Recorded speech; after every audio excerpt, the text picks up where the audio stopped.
Now, President Donald Trump has threatened tariffs on European allies over Greenland.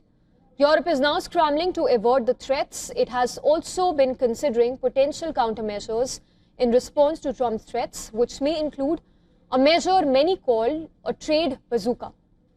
The U.S. president has reiterated his intention on Greenland, claiming that Denmark has not been able to do anything to get the Russian threat away from Greenland, while also adding that now is a time and that it will be done.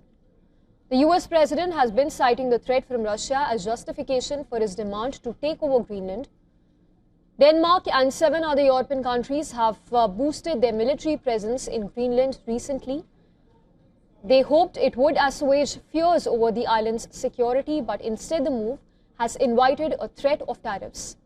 Trump said that he would impose a 10% levy on goods coming in from these 8 countries till a deal is reached for the purchase of Greenland. Well, the U.S. president's threat to impose tariffs has triggered an emergency meeting of European Union ambassadors. At this very meeting, the envoys reached a broader agreement to intensify efforts to dissuade President Donald Trump from imposing tariffs on them, but also called for preparing retaliatory measures should the duties go ahead. Reports now suggest that French President Emmanuel Macron has even asked the European Union to activate its so-called Anti-Coercion Instrument, sometimes referred to as trade bazooka. The Anti-Coercion Instrument has never been used. It could limit access to public tenders, investments or banking activity, or even restrict trade in services. Reports suggest that European Union leaders are also mulling a package of tariffs worth on $107 billion of U.S. imports.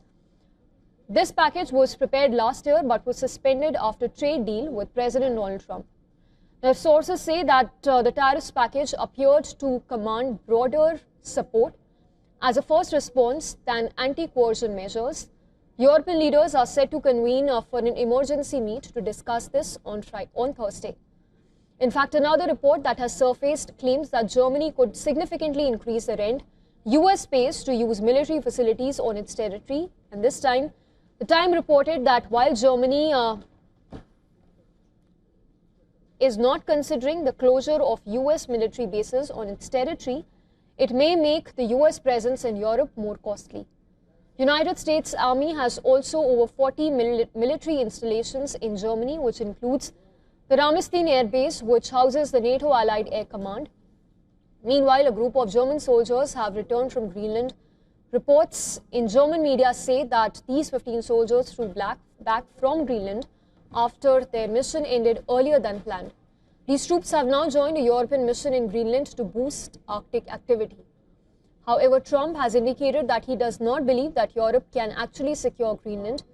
Treasury Secretary Scott Bessent also echoed the same sentiments, saying that the United Nations is not going to outsource its national security over other countries.